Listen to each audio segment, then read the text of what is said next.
I think if you are listening to this and you believe that the harder you work, the luckier you get.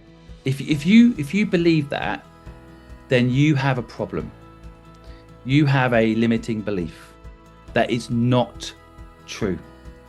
Now I can tell you it's not true, and for a second your frontal lobe will go, "Oh, maybe he's right," and then your subconscious will go, "No, no, no. We have to work hard. What is he talking about? Yeah, I have to work hard."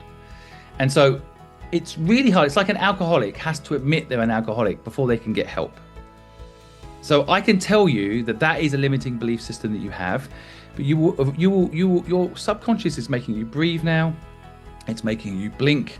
It's very hard to question the subconscious because it's literally like, you know, it's so embedded in your day to day. It was implanted in you when 0 to 7. So, look, let's open up. You know, our vision is to inspire, connect, and enable millions of ambitious leaders of small to medium-sized enterprises to scale with purpose.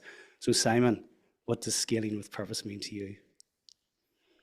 I think it means building something that's bigger than you, building something that doesn't just serve you, it doesn't just make you profit. I think it should be something that serves your team, serves your colleagues, and serves, of course, the customers that you want to make happy, but genuinely do that. So no point in scaling if you don't do those things, in my opinion. And so scaling with purpose to me is also about not managing people, managing purpose. If you try to manage people, it's very hard to scale. But if you manage purpose, it's easier. We're going to get into that. We're going to dive deeply into that today. For our own listeners, what is it about your early life and your early entrepreneurial career that has really shaped the pathway now to you following your dream? Well, I didn't really know what an entrepreneur was when I started to become one at 15 years old. I was on a path to becoming a lawyer. That's what my parents wanted me to be. That's what, when everyone asked me when I was 13, 14, what would I do when I grow up, which I hate that question. But that question was very common and still is today. I said I wanted to be a lawyer. So, being a profession was the cool thing to be, a doctor, a lawyer, and so on. So the idea of being an entrepreneur never even crossed my mind. And then my father died suddenly of a heart attack, and my mum and I had an argument, and she kicked me out, and my whole world changed, and suddenly I was on my own.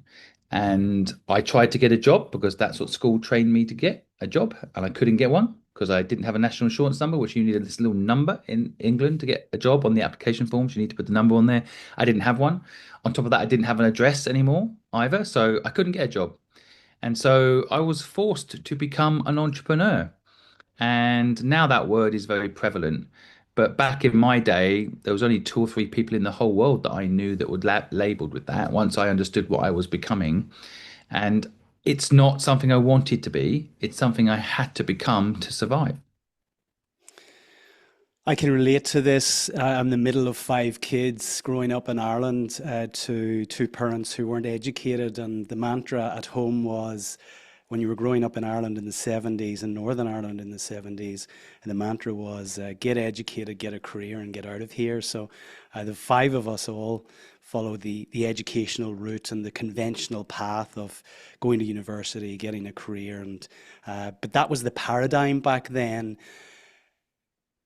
You start off with this line in the early part of your book. And for those who are listening on the podcast, you'll not be able to see me holding up Simon's latest book, What's Your Dream? And I encourage you all to go out and grab a copy of this. I have this absolutely defaced. It's covered in notes all over and dog-eared as I tend to interact with my books. So these are my notes at the back. Wow, that's a lot of notes. It is. I'm a note taker.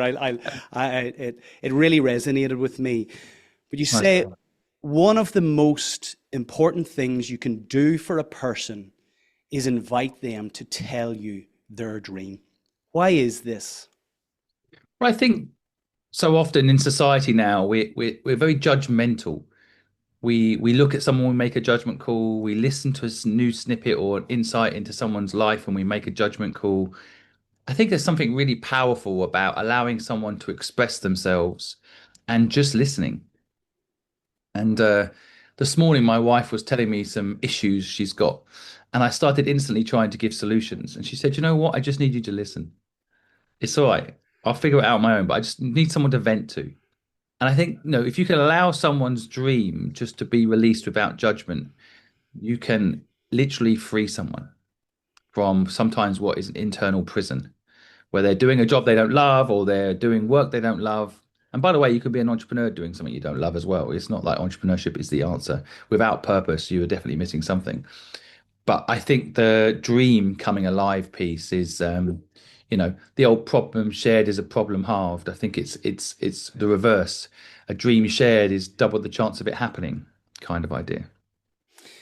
Yeah, again, I can relate to this. I have three kids, two daughters and a son. The two daughters, 21 and 19. And if I'd have known this in the early part of being a parent, we men are typically fixers. We want to bring a solution. So every time my daughters came to me with a problem, I was immediately jumping in with a solution. What saved me was reading something somewhere. Just ask them, do you want a solution or do you want me just to listen? 99% of the time they wanted me to listen. So again, resonates. You talk about coming alive. Ultimately, for us, we want to ensure that the SMEs within our community are alive with what they're doing. For many of them, they're stuck in their existing business. They've started a business, maybe stuck. What are some of the best questions that those SME leaders can ask in order to unstick themselves and get re-energized about pursuing their dream? I think people should ask themselves what the purpose of life is. And so I think in your business and in your personal life, you need to have an anchor. And I can relate to this problem, but I think a lot of people don't know what they don't know. So the best way for me to explain it, if you've got a business today and you're probably better off than most if you've got your own business, first of all, because at least you're in control of your destiny somewhat. But you can still feel like it's not as much fun as you'd hoped, or it's not going where you want it to go. And so the best analogy I use for this is like you don't know what love is, but you think you're in love. But you don't actually. It's imagine you've never actually felt love, but you think you're in love. But when you're in love, you know it's love, so you don't have to think you're in love. So when you're running a business that, let's say, and you don't love it, you might just think it's what entrepreneurship is, which is why I see a lot of people sometimes when I say anyone can be an entrepreneur, anyone can be. It's not for the special few. It's not a magical thing. Anyone can do it.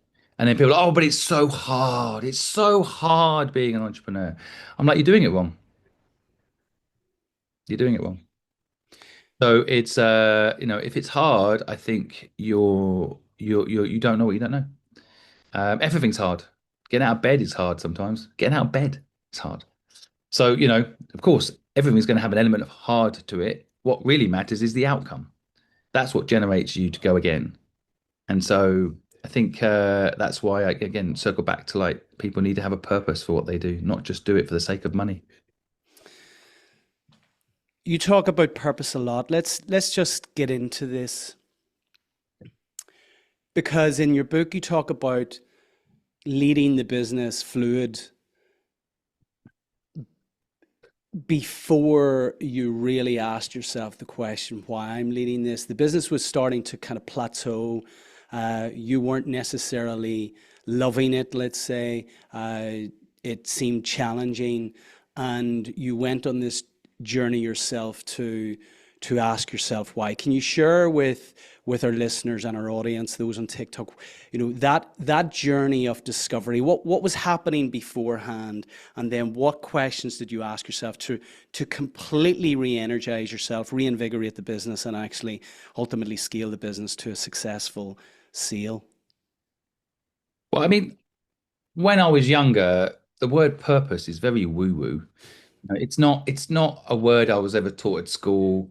It's not a word that people throw around in life. And anyone that said, what's the purpose of life? It was almost like a joke. I think there was a number 67 or something. And so somehow that's the answer. Now we don't have to think about it anymore because we've got some joke about it. I think with my early success with Fluid, my agency model out of Hong Kong, we started the business like most people do, which is look, there's a market gap for high-end strategy that brands aren't thinking about digital, and we can charge them a lot of money to think about what they should be doing with digital. So, like the McKinsey model, strategy, thinking about the future and what companies should be doing on top of execution, because most big strategy companies don't also do the execution. So, we would do both. And we were right. One of our early clients was CNN. These big news organizations were thinking about what they could do with digital and how they could get outside of the US, and we could help them with these things. But what I realized was as I built the business that it was all the creative people that we had to bring in to work on this stuff had weren't actually doing it for the money per se. They were doing it for the creative enjoyment of it. Money was part of it. Of course, people need to pay their bills. We're living in a trade society now, so everything is they need money to pay the thing that people are asking them for money for. But I think a lot of creative people anyway generally are doing it for the process, for the outcome. They want to make something and give it to the world and hopefully make the world a better place. But what we started to become was a company that would listen to a client and then figure out how to solve that client's problem and get paid a lot of money to do it. And I think slowly, a lot of the talented people that worked for me back in those days, they they felt under pressure by the client to perform under a certain timeline, and all the fun got sucked out of it, and they started to leave. So at first, I thought it's just natural turnover. People come and go, just the way it is. Yeah. And then some really good people that I really like working with quit. And so then it kind of was a wake up call. I was like, well, why are you actually quitting? Am I doing something wrong? Do you not like the work? And they were like, basically, it just feels like we're here to make money and there's no spirit. These big companies would do well without us. So, is it really about just making more money for these big companies that are already making big money? And so at that point, I kind of split my brain split, and I was like, okay. And I remembered how I started the business originally. The original reason I started the business was there was a creative person called Helen Griffiths, really talented designer, and I asked her how much she was charging for her work, and she was so undercharging. She was so undervaluing herself. And I said, look, let me come in and renegotiate this deal with you. And, I'll get you more money. You're going to do the same work. I'm going to get you more money and I'm going to fight for you a bit because creative people never know how to value themselves. So that's what I did. I came in, I got her 10 times more for the same amount of work. And we both win, right? I can take a percentage of that. She gets paid more for her brilliant work and everyone's a winner. Now, as I scaled up the business, I kind of lost that point I was there was to help the creative person. It ended up being I'm there to help the client. And so, about a year and a half, 2 years into the business, as we started to plateau and lose this talent, I realized that I'd forgotten the real reason I was doing it. It was to help people like Helen, the creatives. So I completely switched and I started focusing on right, what can I do to help the creatives have a more enjoyable existence in this very corporate, somewhat cutthroat sometimes clients needing stuff from you type vibe. And I started making the creatives my client, not the brands. The brands were people that were using our system, but they were only partners in my head. They were not clients. So the clients for me were the people that, by the way, that's someone on TikTok giving us a gift, which is really nice, isn't it? Oh, On TikTok, people might know this. We've got 1,100 people right now on TikTok. guys, And welcome to ScaleX Insider. someone just gave us a gift. Very I, kind. I give all the money I make away on TikTok away on Amazing. people's dreams. But anyway, thank you for that. So that's what that noise was. I turned the sound down. Sorry, everybody. But I might have just educated people a little bit about TikTok there because TikTok's kind of fascinating. But that's for another time. So yeah, anyway, the point I'm making here is that I reset the company to basically work for the creatives. And it really worked because now I was busy fighting for Helen not to have to work on a 24-hour deadline to deliver something to a client. I'd say no. It takes 7 days. And if you don't like that, don't work with us. And then clients would be like, well, we only want to pay this. Well, that's too low. And if you don't pay properly, we're not going to do it. So it started being like working for the team, the staff, and not for the client per se. And what happened is that all the talent then wanted to work with us, and the clients would follow the talent, and the business thrived. And so, yeah. I want to get super practical because for the people listening right now on TikTok, I suspect many who have a desire for entrepreneurship, many who are solopreneurs, many who are creatives. And you're right, when we talk about purpose, it can seem a little abstract. A lot of the big corporates have jumped on the purpose bandwagons, and we need a purpose statement now. Purpose is what is attracting people, and they create something that is often very inauthentic. Let's get super practical. You had a couple of brilliant people who were leaving your business, and this really grated with you. What did you do? What question did you ask? Did you journal on it? Was this a process that took weeks, months? And then how did you begin articulating this internally and communicating it externally? So let's get super practical. What does this look like for those who are listening now? What are we inviting them to do? What's the appeal? If they only take one thing away here, because you write about purpose and you talk about purpose a lot, so we want to make this super practical, things that they can do right now when they get off this call. I'll tell people, but I bet they won't do it. So uh, there's two elements to this, okay? And the bit they won't do is give equity to their team, because there'll be this limiting belief system that somehow having control is how you ensure success. But it's not. Having a team that actually cares about the mission as much as you and drives the business forward with passion is actually what will make a business work. Even with AI coming, sure, probably take over a lot of these roles, but you need good people. I don't care what the business is. Instagram was 9 people when it sold to Facebook for 1 billion. Still need those 9 people. So, I think people, but from a fluffy perspective, less practical. Practical is give equity to your team.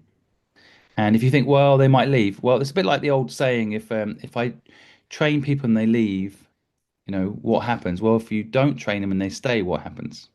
It's worse if you don't train them and they stay, right? So you've got to invest in your people. You've got to believe in them. Don't hire them unless you're willing to give them equity. And I think the other side of it is that the purpose side of the business is has to be your pain. So I think purpose comes from pain. Purpose comes from a true problem that the founder has felt. This is why sometimes when founders leave companies, the businesses die. Like Yahoo died because the founder left. And I think, that Yahoo today should be Google. And so I think when often the reason businesses collapse when founders leave is because they held the purpose in their hand.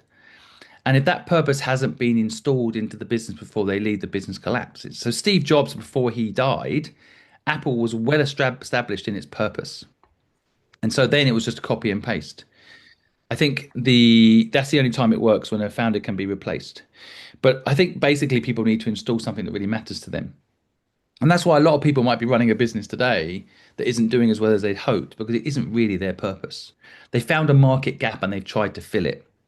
Fine. And you can make money and do well with that model, but it won't be a business you personally want to keep running. So there's a chance it dies. I think the better way to live is to say, look, this problem matters to me. Like me, the education system is broken.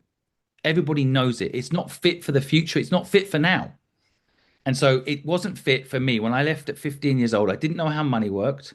I didn't know anything about sales, about people, about strategy, about psychology, nothing. All of this stuff can be taught, and none of it was. I knew the capitals of the city. I could remember, populations of countries. So what? It didn't help me in the real world. I could have got all that now from Google. So I think the education system's broken back then, and it hurt me. And I felt that pain. And now here I am. The problem is still the same. Education system hasn't been updated, and I'm going to fix it, and I'm not going to stop until it's done. And so that is something, that's a purpose built out of pain of a 15-year-old me trying to survive on the streets when I actually didn't know anything because the system didn't teach me what I needed to know to live. And so you have to find pain to find purpose. And then once you find it, and I'm talking about a very heavy example of my particular example, but like it can be, and I've seen this, someone stole your parking space and now you're annoyed.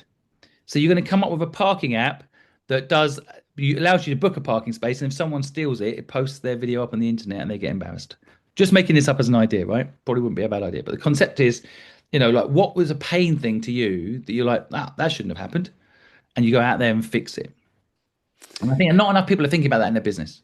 Most people are just thinking about how can I get more clients? How can I get more revenue? How can I grow the business? How can I manage my people so they turn up and care? But they're not thinking about purpose as a solution to all of this. Yeah, it's really interesting to watch you whenever you talk about purpose and it rooted in pain. Your body language changes, the tonality of your voice changes, the color in your face even changes. You can genuinely see that it matters to you. And what I would say, I would echo that. And for those listening, my background's in finance.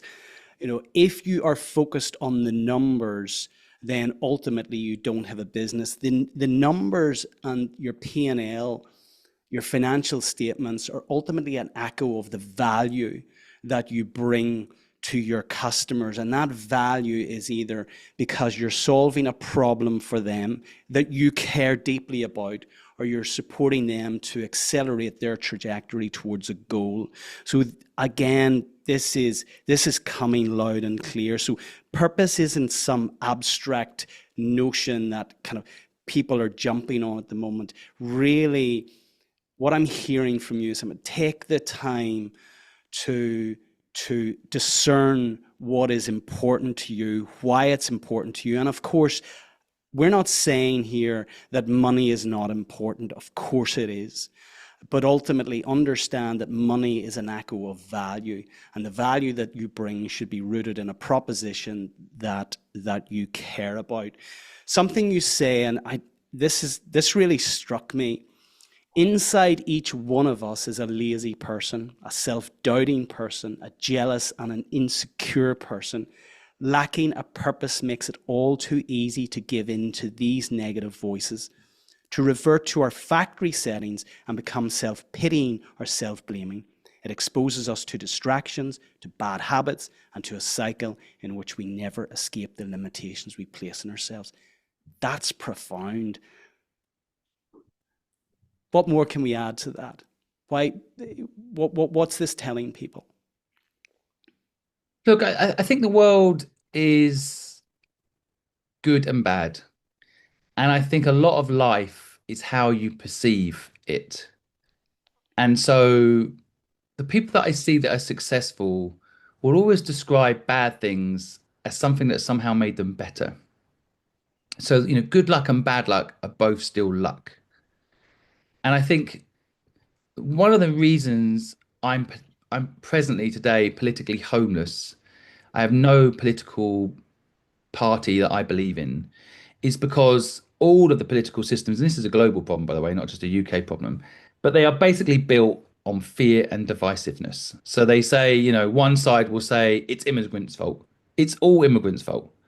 They're taking your jobs, they're causing this problem and that problem. And on the other side, and I'm simplifying these parties, but it's generally the same thing, it's the rich people's fault.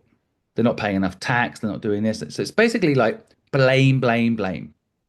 And the reality is, a lot of people, they get a lot of base support. Like in England, for example, there's the 10-15% base support for people that want to blame immigrants, right? Now, those people that support that party are not bad people. The problem is they need someone to blame for how difficult life is. And they need a simple solution. This is exactly what, the Nazi party did in Germany. They got a problem that isn't easily fixed, and they want to give people an easy way out. So they blame a particular segment of society. And it's the weak-minded way to do it. Unfortunately, those parties get votes because people like a simple solution. But the reality is, and this makes me unpopular sometimes to say it, A lot of the problems that we have today are self-imported problems. They are our own self-sabotage. They're our own subconscious telling us something. And maybe it's what we heard our parents say when we were 6 years old, and our subconscious was learning what it should remember to survive. But it's also a combination of like, we are lazy. Humans will always, if they can, do the bare minimum. It's just, again, like it's just an evolution of how we've survived this long. If we've got food in the cave, then we don't need to go out and hunt today. Probably good not to risk our life. So good, we've got food in the cave, we don't need to go. Which is why I'm going off at a tangent here, but like that's why when you get a salary, you become weaker because you're like, well, the meat's coming to my door every day. So I'll just be happy with the amount of meat that I've got coming in, as long as it feeds my family. And slowly you learn not to hunt because it's dangerous. But you forget that going out and hunting is actually the fun bit. That's actually what makes you appreciate the food more. It's also part of the adventure to go hunting with your friends and, run away from a lion and laugh about it afterwards that you managed to survive. That's actually the fun bit, not eating the food in the cave on your own bit.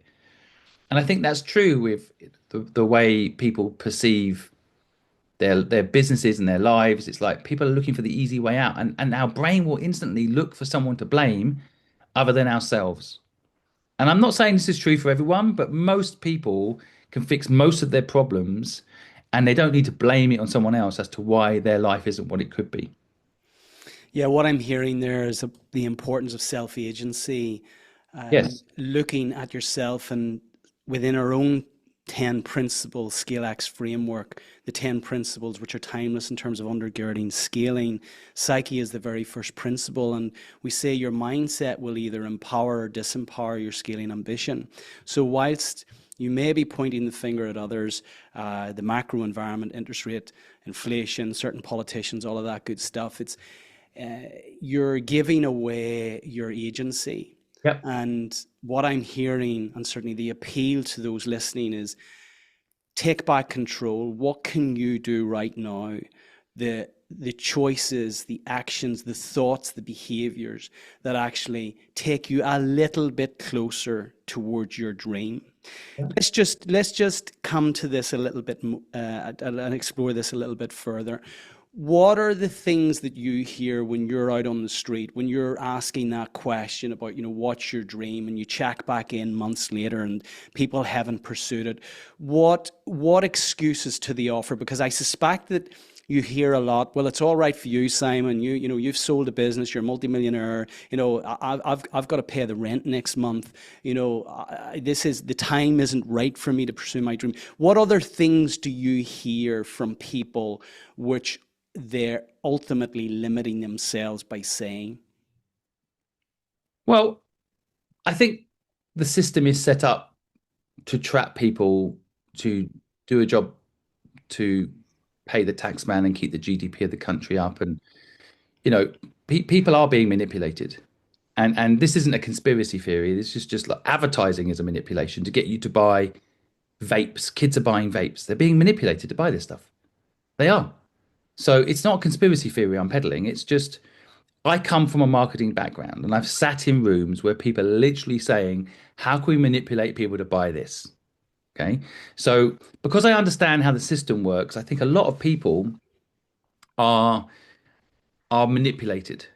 So and sometimes it's accidental manipulation. And I'm not saying that people have sat in a dark room and said, right, how can we manipulate the human race? They've just said, how can we make money out of humans? Okay.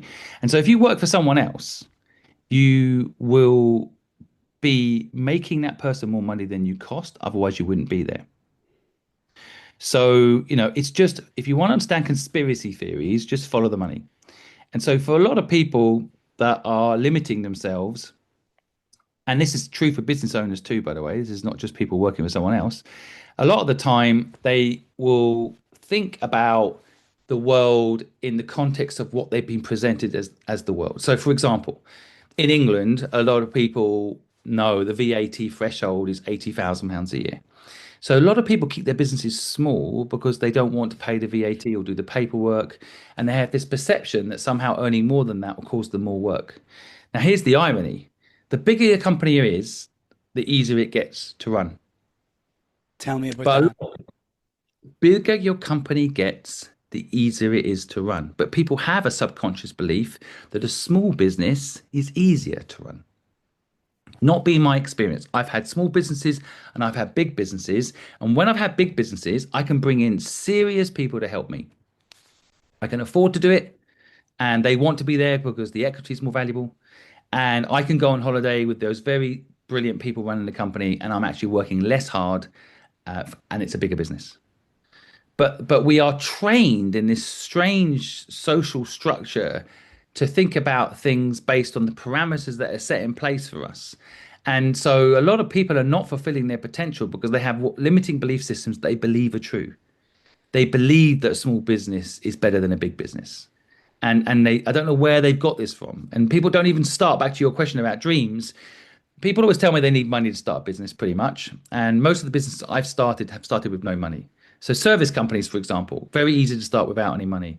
I can go and say to someone, I'll help you with your social media posting. I'll post one post a day for you. I'll charge £1,000 a month. And if you'd like me to do that, I need a £500 deposit right now. People will do it. So I've literally just told you what I'm going to do and got the money now. I'll then do the work. That £500 covers all my costs. I mean, of course, you'd need 4 or 5 clients if you're living in the UK. You'd only need one client if you're living in Bali. So it depends on where you're living. But what I'm saying is, with a cash flow education alongside a pitch education, I can now get £500 today from you. I bet if I said to you right now on the radio, you do it, right? So I can get £500 off you in one sentence. And then now, as long as I deliver, you'll pay the other £500. So I made £1,000, and I don't have any cost, right? So I think people don't realize this. They think that, and I blame shows like Shark Tank and Dragon's Den. The media have a huge role to play in this because those programs, as much as I like them, they are not enough of the picture. But that you think about it, how many business education shows are there that actually show people what I've just described to you? Near zero, right? There's The Apprentice, which teaches you to get a job, by the way. It's about getting a job with Lord Sugar at the end. And you've got Dragon's Den, where you go in there and ask 50 grand for 5% of the company, and somehow about this cash, you can't make the business work. So people think they need money to start a business. They don't. They need education to start a business. They know how cash flow works. It's all teachable. I pretty much just explained the whole bloody philosophy in this podcast right now. You don't need to go on a course. You just need to know how to charge people ahead of time. So, I need money to start a business is one of those things that we're either thinking or communicating to others, which is a self-limiting belief. What are the other common self-limiting beliefs that you hear, just so that we spotlight these for people listening so that it will resonate with them? Right. There's at least 50 I can rattle off, right? But your listeners are all small business owners, right? So Small and this is medium-sized one. business owners. This is one for them.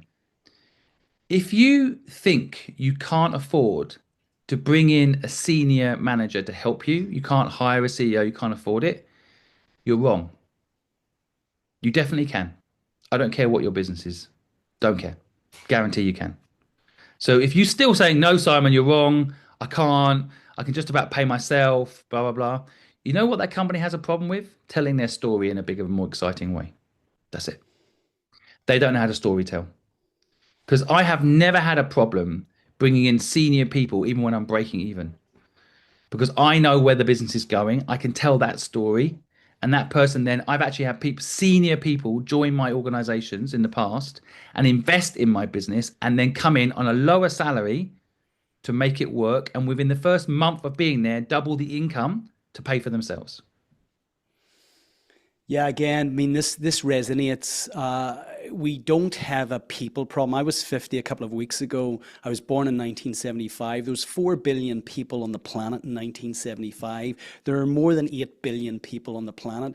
When you hear from SME leaders, I can't get the people, what I'm hearing from you, Simon, is, and this resonates strongly, it's not a people problem, it's an inspiring problem. You haven't articulated a vision. You haven't passionately communicated that vision to others. You haven't sold that dream, that vision to others. And They haven't sold it to themselves. there we go. And ultimately, if we link it back to the equity piece, you may not be able to provide their market rate salary right now, but if you give them that piece of equity, and they can share in the upside in terms of the scaling trajectory of this company, then that challenge is solved. So This is why, by the way, I spent 2 years of my life writing What's Your Dream so that people could understand their limiting belief systems and remove them. And if they remove them, they will have a better life because they are limiting themselves. Most people, small business owners in particular, are not growing because they don't know how to story tell and they don't believe their own story yet. So they don't have vision. And no one's going to want to work for you if you don't have vision. And I hear every day people telling me how young people are lazy and young people aren't motivated. And I have never seen a generation more motivated. I mean, I have 32 full-time people helping me with my content, except for one of them, all under 30. This is the hardest working crew I have ever worked with. And they are motivated by purpose. Now, of course, they all want money. Everyone wants money, but that's not what's driving them. They want to fix the world's problems that my generation and your generation, we created it. If you can tap into that passion and you're sincere about it, trust me, there's a workforce like no other out there.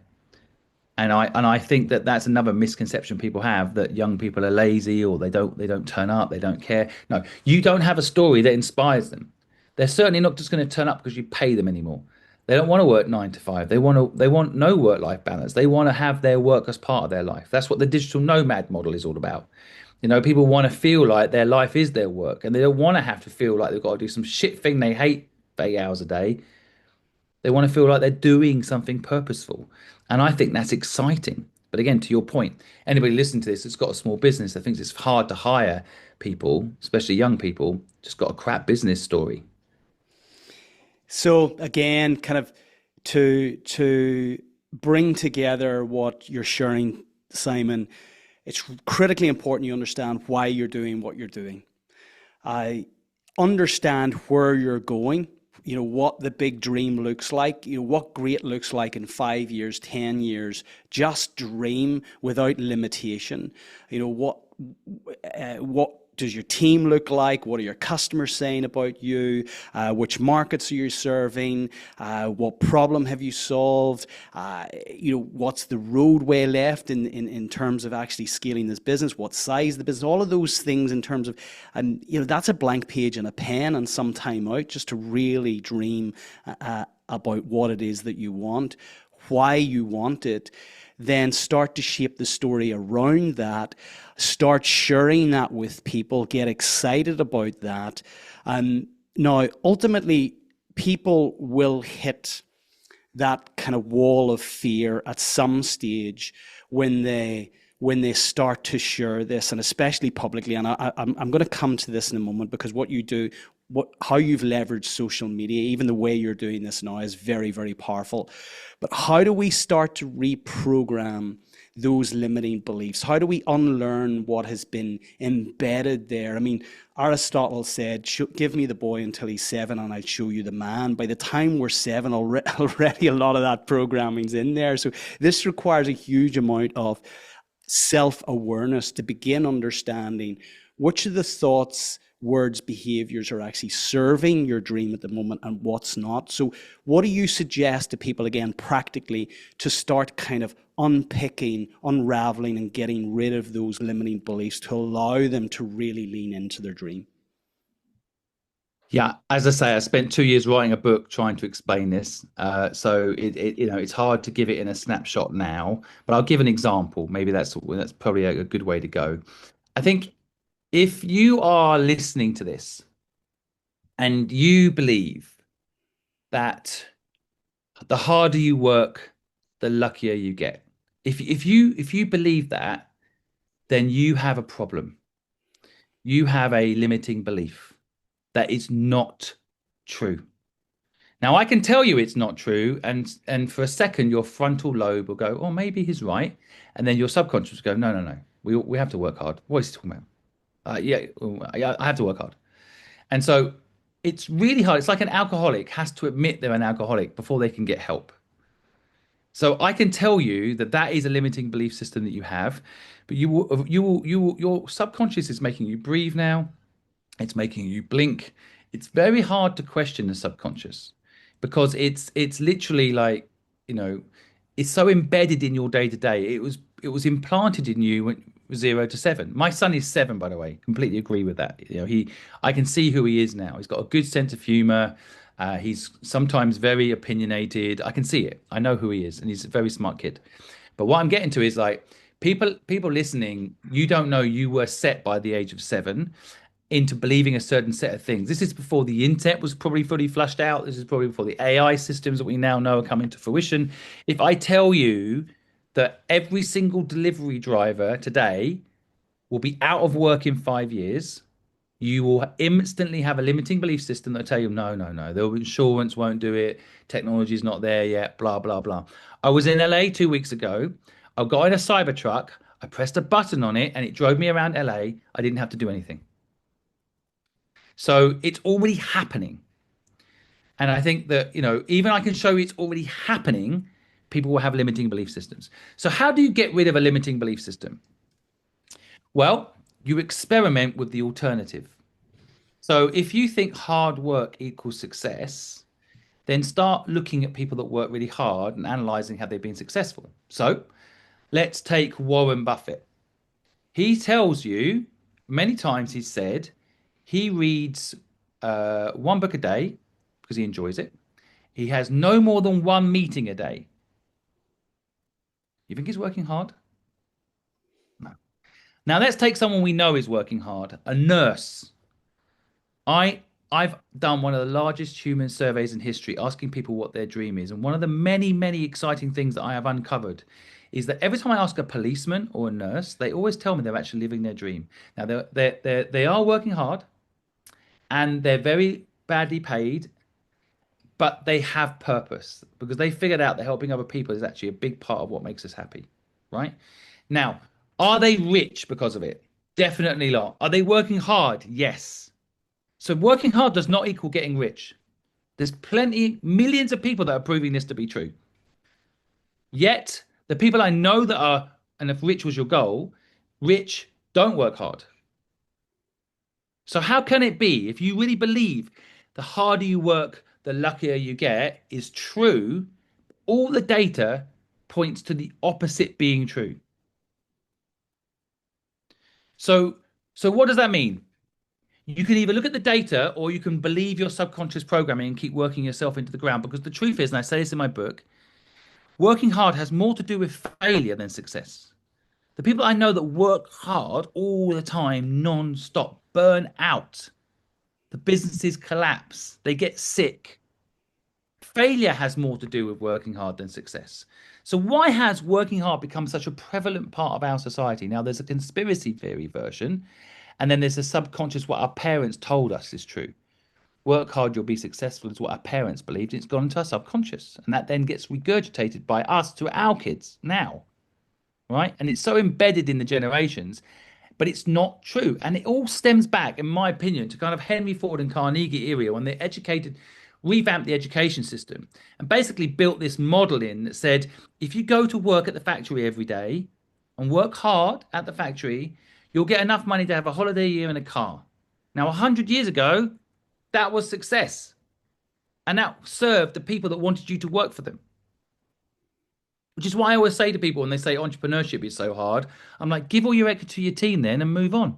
And they never will and they never want to. They're like, oh, no, it's hard, but I don't want to give my equity away. I'm like, then it's hard working for someone else too. Hard is part of human existence. You want it to be hard, by the way, because if you don't have it hard, people retire on average within 2 years, they die because they don't have it hard. Humans need a challenge. COVID proved that to us, didn't we? All sat at home doing nothing. Wasn't that rewarding, was it? We need it to be hard. This is my worry with AI, that we're going to have it too easy and we're going to become zombies. We need purpose. So anyway, I have 50 other limiting belief systems that, I could dig into that I see in society. But maybe that hard work one, at least, is like an attempt. Some people still just not believe me and not take action. But I know it. I know it's true. Yeah, and the message, the underlying message here is become aware of what it is that you're saying to yourself and saying to others. And you it you may be so habitually inclined now to say these things. I'll give you an example in Northern Ireland, for example. When somebody is asked typically how you doing, how's things going today, the standard reply is not too bad. So think about this, it's a double negative. On a, I'm measuring things on a scale of badness. Today it's just not too bad. And this was a standard reply from anyone growing up in my society. We actually eradicated the not too bad in our previous business. We scaled that to nine figures across the globe. The answer to the question then, how are you doing today, was either I'm doing good, which invited another question, or I'm doing great. If somebody said I'm doing great, you moved on. But we were habituated to say not too bad. And until you become aware, or again, I think this leads on to the importance of mentorship. What's your view on mentorship, Simon? And kind of what would you recommend to people who are listening in the context of getting support? Like, okay, grab the book. But in terms of kind of ongoing support around the awareness of their limiting beliefs, what would you recommend? I think it's really tough for people as they get older to rethink how the world thinks. Experience can be a dangerous thing. I think for a lot of people, they, for example, someone starts a business and it doesn't work. And then they tell themselves, oh, starting a business is hard. And but what they don't realize is they didn't have the knowledge to do it right. So what it should be is not that business is hard, it's that I learned all these lessons, I'm going to do it right the second time. I think generally, like again, I have a lot of issue with the school system because it would teach us that, success is an A and failure is a D. And so it kind of tells you that you're not allowed to fail because you're going to get a D, and that's bad. But if you look at anybody in the real world that's ever been successful, the amount of inventions that someone's come up with before they make an invention that works. For example, I think Edison's 999 light bulbs before one worked, right? Failure is an inevitable part of success. And so I just think that failure needs to be something people embrace more and almost enjoy. Like I'm building a digital platform, HelpBank, at the moment, and I'm ready for it to fail. I don't want it to fail, and I'm working in every way I can to make sure it doesn't. But I'm also not going to try it because I'm scared of failure. But the school system, I left the school system at 15 years old. I'm kind of grateful I didn't get fully indoctrinated into this concept that failure is bad. Sure, it won't be a good headline if it fails. Simon Squibb, this so-called business guru, had a business that fails. I don't care. It will be a lesson in itself. There'll be a reason it failed that I can then learn from. And if it succeeds, then great. It will help people. But I just think we need to embrace that whole mantra a little bit more in life and in business. Go up to someone you like and say, would you like to go out for dinner? And they might tell you to sod off, but it might also turn into the love of your life and have the most amazing experience for the next 25 years together. Like risk it. And I think everything the opposite to what the school system tells you to do. Almost everything school tells you to do the opposite. Nearly everything. Yeah, as you're saying, I'm smiling here. When you think of it, school, the embarrassment if the teacher was, at the top of the class and he just marked your paper and he was handing out and calling out, James an A, Simon, an A, Brendan a D, and the embarrassment you felt because everybody kind of looked around, and that fear of judgment, that fear of failure is so embedded within us. It's what something that struck me recently. I was invited to share with people the names of my great grandparents, 8 great grandparents, and I couldn't name one of them. And the conclusion is that in 3 generations' time, no one will know who you are, Simon, despite the incredible work that you're doing. No one will know who I am. But right now, so many of us are walking around the planet afraid of what others might think. Yet in 3 generations, no one will ever know.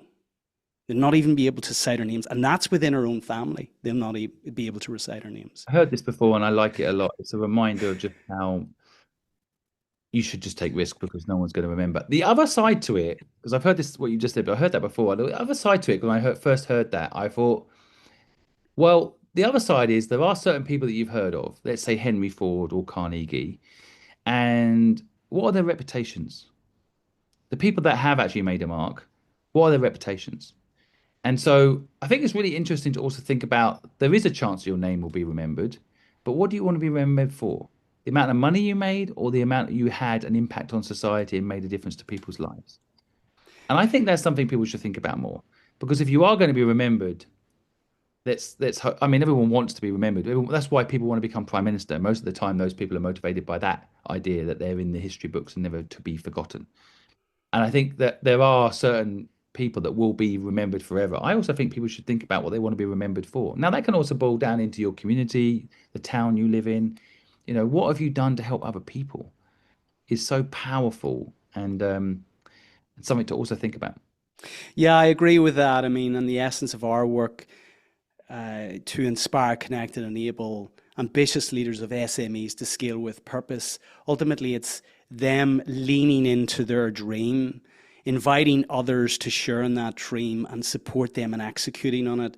And what happens whenever the individual begins to grow, begins to lean into that discomfort, is that the others around them take courage in that and they will begin to lean into discomfort. And as they grow, as the person leader grows, the team grows, the organization grows, and they're creating this positive ripple. The community grows, society grows, and economies grow at large. So, don't underestimate. Whilst I've said we won't be remembered in 3 generations' time, the positive impact that you have had on generations will be felt by others.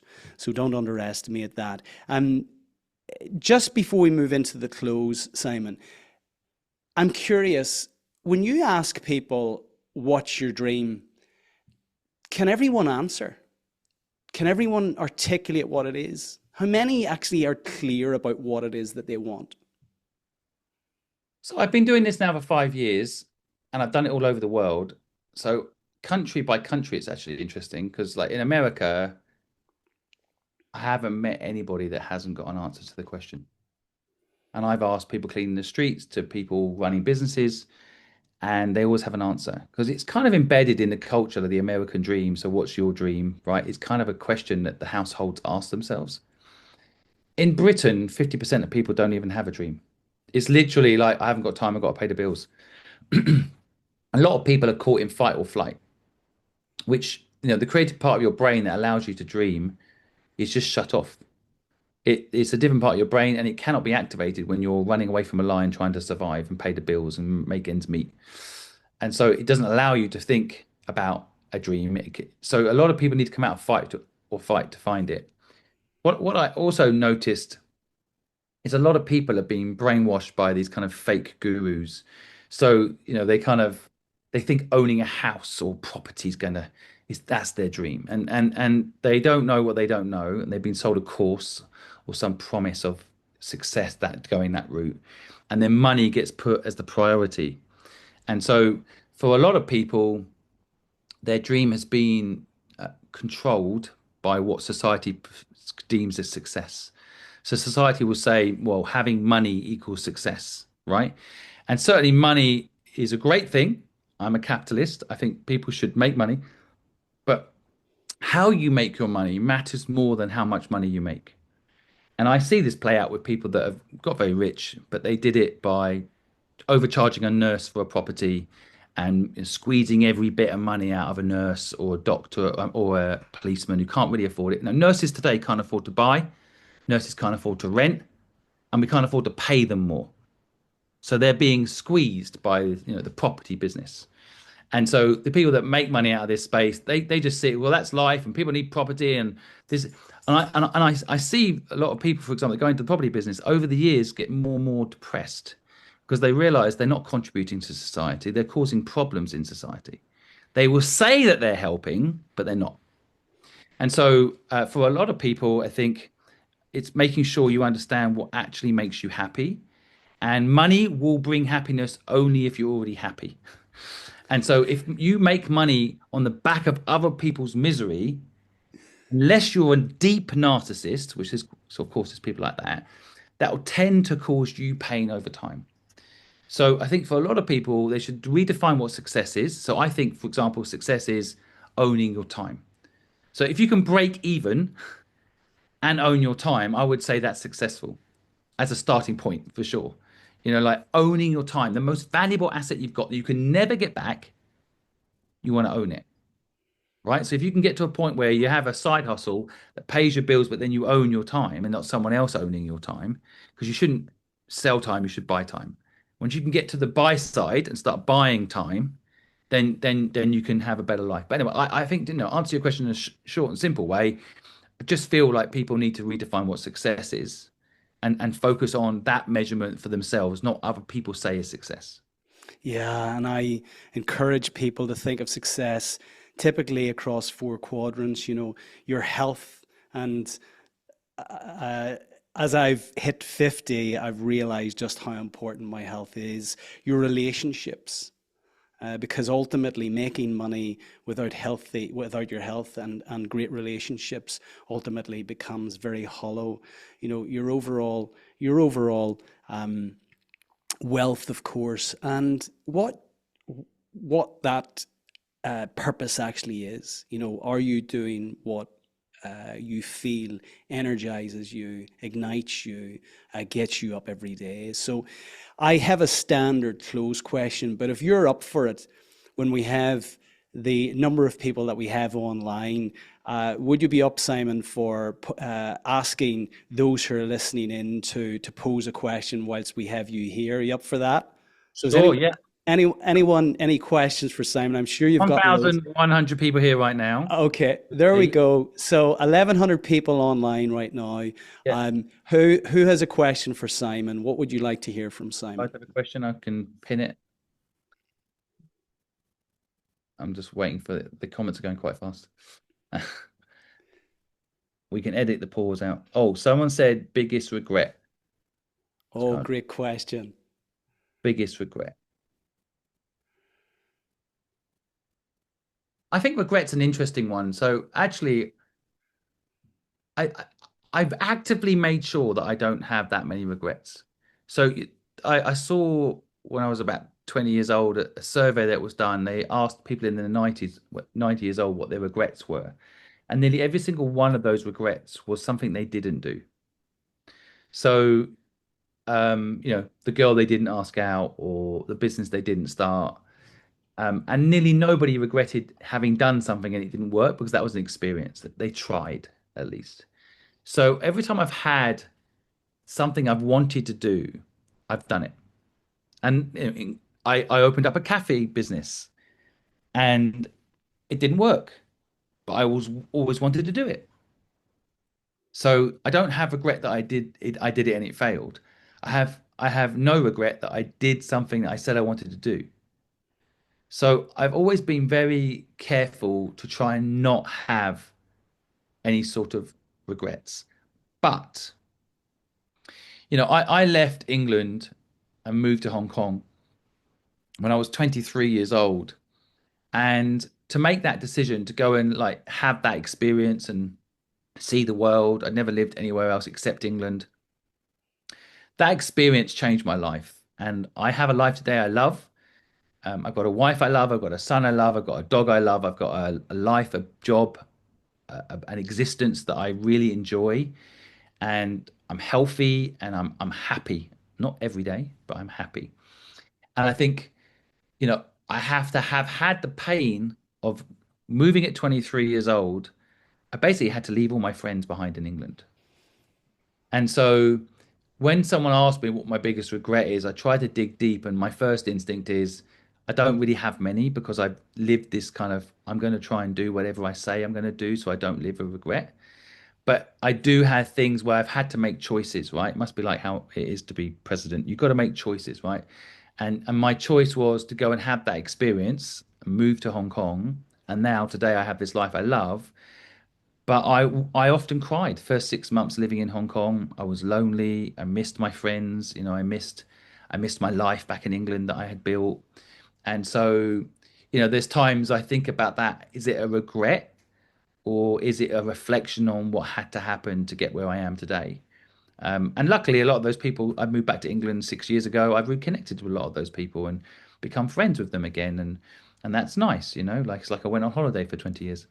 Um, but yeah, it's regret is an interesting one because I think the only way you have deep regret is not doing something. If I hadn't gone to Hong Kong when I had the opportunity to at 23, I think I'd be telling you I regretted that I didn't go for that experience. I Yeah. met someone on the train today, 47 years old, and he was offered a chance to go and work in Asia and he didn't take it and he has regret. So yeah.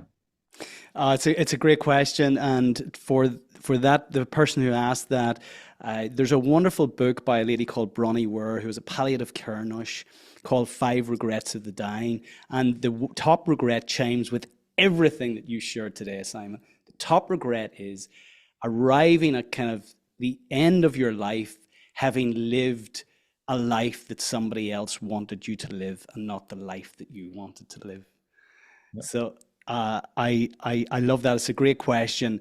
I said I was going to move into the close. I'm going to take the advantage that you're in front of me. I can't overlook the fact that you have 1,100 people on TikTok. You have an incredible social media platform. You do this all very naturally. What advice would you give the listeners, those already listening in currently, about leaning into social media? Because certainly the leaders of businesses that I deal with, this is one of their greatest fears. Actually putting themselves out there on social media. What's your advice to those who are listening to that? Well, it's okay for Simon. This isn't right for me. What's your advice? Yeah, so it's very common. A lot of people have fear of something new. And so I guess for me, when I started on social media, it initially started as like I'm a marketing person who's going to become irrelevant if I don't understand this TikTok thing. Why is it so popular? So I went on it and just, observed and just because I want to be good at what I say I'm good at. You know, I like marketing. I like marketing positive businesses that impact the world, and I like understanding marketing. And I think it started there. And at the same time, without getting too deep about it, I'd sold my company Fluid to PricewaterhouseCooper, and I was 6 months into retirement, and I was getting bored. And so, part of what could I do now? Now I don't need money. What could I do, with my time? And so, I think what if people are listening and thinking, okay, what's this got to do with me starting social media? I think everything is a timing thing. So it was the right time for me to go on social media. Now, when I first went on social media, the first live I ever did, it says on the screen right now, right in front of me, 1,200 people are presently in this live. But what's actually happening is people coming in and out of the room. Okay. So the first live I ever did, when I close this live, by the way, my guess is it's about 70,000 people have come in this live during this broadcast because they're coming in and out of the room. They're listening for a little bit and then they're going off to have tea. Incredible. So, uh, but what I'm getting to is when I first did a live, it said zero. And then it turned to a one because one person came into the room and I was talking to that one person, and then it went to zero again. So, in other words, I'm talking to myself, and that is weird. I'm like, why am I talking to myself? But well, in reality, although at the time I thought maybe I'm giving that knowledge to that one person who's listening, there was also a part of me that was learning to communicate in this new way, right? So it is very weird. I like podcasts because I'm talking, we're having a conversation. Sometimes at the beginning, 5 years ago, talking to people on live and saying hello when no one's here, it is weird. And now I've come to almost absorb the comments, feel the interaction with people. So I don't feel alone anymore when I do a live. What I'm getting to is it's practice. You have to lean in to learning it. Now, there might be people saying, I don't want to learn. That's fine. But I'm telling you now, Businesses of the future need to have influence to reach people.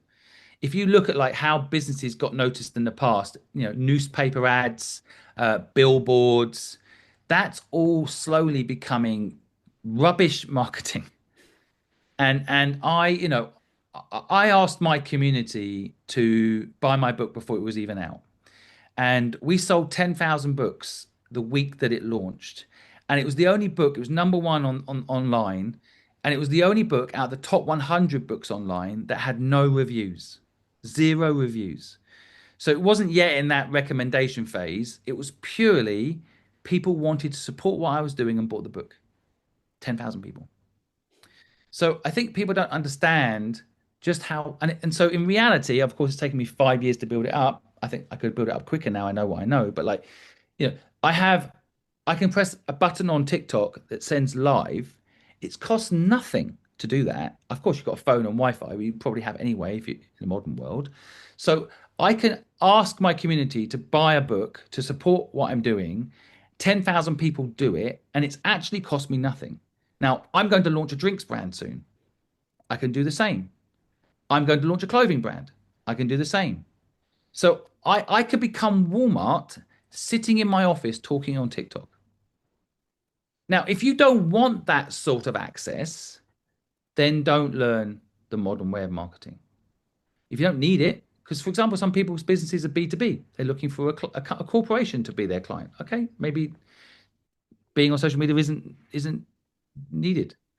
But I would say for 90% of businesses, you're missing a huge opportunity right now to promote your business and compete with Walmart.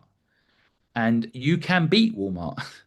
They've got to pay for all the infrastructure of locations. You don't have to do that. You can do literally on TikTok Shop. You can talk about your business. People can click a button and then the product gets delivered to them. It's all done remotely. So, and the final thing I'll say on this, and it kind of links to what we've been saying for this whole podcast. I went hardcore on social media, not because I wanted to be famous. I think fame is pointless. It's an awful experience, actually, in some respects. Like you're permanently interrupted. I'm walking down the street with my son. People are always coming up to me, asking for selfies, asking me a question. It is sometimes really inconvenient. Now, I like people and I don't mind it most of the time. There's the odd moment where it's difficult. My wife's pretty shy, so she finds it sometimes difficult. But for me personally, I quite enjoy it as I like people. But fame is annoying. Influence is mega exciting if you have a purpose behind the reason you're doing it. So I can fix the education system with the platform I've got. I can either go into the education system eventually and fix it, which is going to be harder, but can happen in over time, or I can do what I've already done, which is provide an alternative to people where they can come and learn stuff for free that will make their lives better. And so that's what gets me up every day, helping that 15-year-old me get the knowledge that he was never given at school. And so that gets me up and on social media. And today I'm quite tired. I've just come back from a 4-day trip in Romania, non-stop talking and events. I'm tired. But equally, I know by coming on your podcast, you're going to distribute this and it's going to help people. And people on my live now, 1,200 people listening right now, probably the 50,000 people that come through this live, have picked up on something I've said that's going to make their lives better. That one of them will be the 15-year-old me. So I'm helping that 15-year-old me. And that makes me go on social media, even when it's awkward and I'm talking to myself and there's nobody there, but it pushes me to like one day I'm going to help the 15-year-old me. And so you need pain to push through the pain, and so people need to dig into. I always tell people that have a dream, like if you don't do it, someone dies. They're like, well, I just want to launch a chocolate brand. Yeah, but if you don't do it, someone dies. And every day you don't do it, someone dies. It's your fault. Now, of course, you need to build purpose into your business that actually makes that true. Your effect on the world. Let's say you sell chocolate bars to carry on the analogy, and that stops kids from having to make chocolate because you're only going to source ethical chocolate. You literally might save a young person's life. That kind of idea. How can you build it in so that it's not about you and you going on social media and you being scared about it? It's like you have to do it because if you don't, someone dies. Stop being selfish and giving into fear and fight.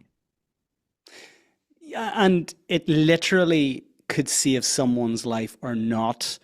But what I would say is, for those listening, start a business that's anchored in pain, that is purpose led, that has a journey that looks exciting. And ultimately, you're going to attract people who are dying inside right now in a job that they hate, but they do not have the opportunity because you haven't communicated, you haven't sold the story and the vision, the dream of what you're trying to do. So they may literally die if you don't do what you're doing, but ultimately there will be people who will have died inside because they weren't aware of your dream, the opportunity that you wanted to create. I have a standard close, and I mean, like myself, you've been 5 decades on this planet. You're a father, you mentioned, a very successful entrepreneur, now an author. You're traveling the globe, living a life that for many who are in TikTok right now can only dream of. Can you provide 3 timeless takeaways?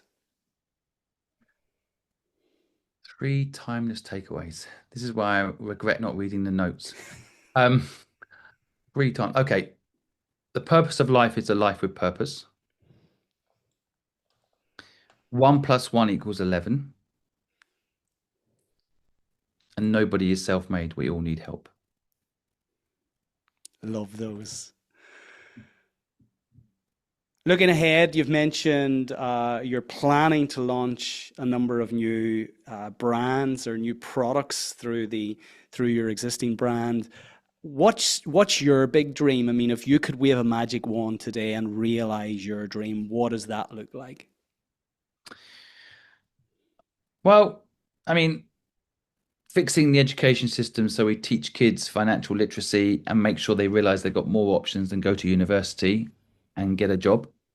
I think 5 years' time, a lot of those jobs will be gone anyway. But beyond that, I want people to enjoy what they do. Like work should be a positive thing. I want people to feel that. I mean, I'd love to wave a magic wand and remove all people's subconscious belief systems and make them realize that they're incredible. You got a supercomputer on your head, like you are a genius and you can do anything you put your mind to, and people should dream big. I want people to just wake up and not have to do a job they hate and enjoy their lives and feel inspired and inspiring. And so I'd love it if the education system could be updated to not make people work in Henry Ford's factory anymore and give people a realization that they can live their dream and here are the ways you can do it.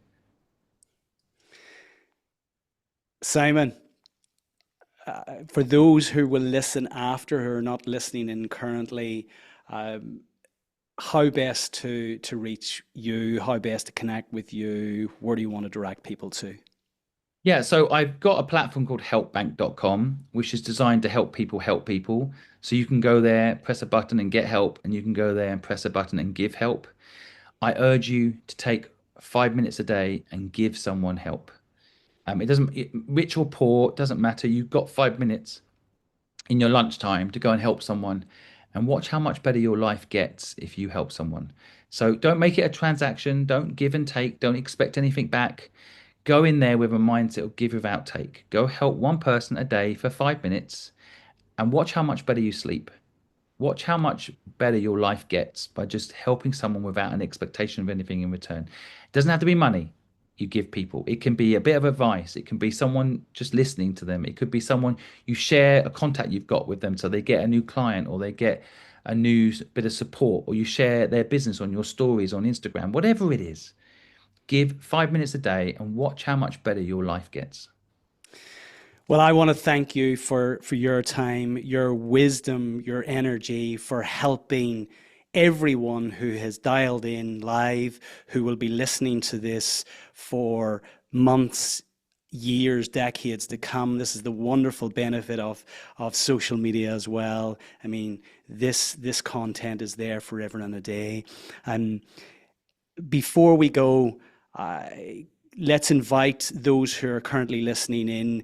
Give a thumbs up if you've value from what Simon has articulated today. And I always invite people, share one insight, share just one insight, one thing you're going to do after this as a result of listening in today. Lots of thumbs up, by the way, on the live, just so you know. You got through to my people. Talk about the book, the new one.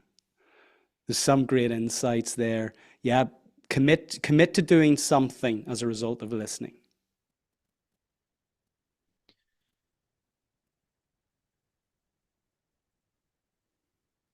What sort of commitments are you getting there, Simon?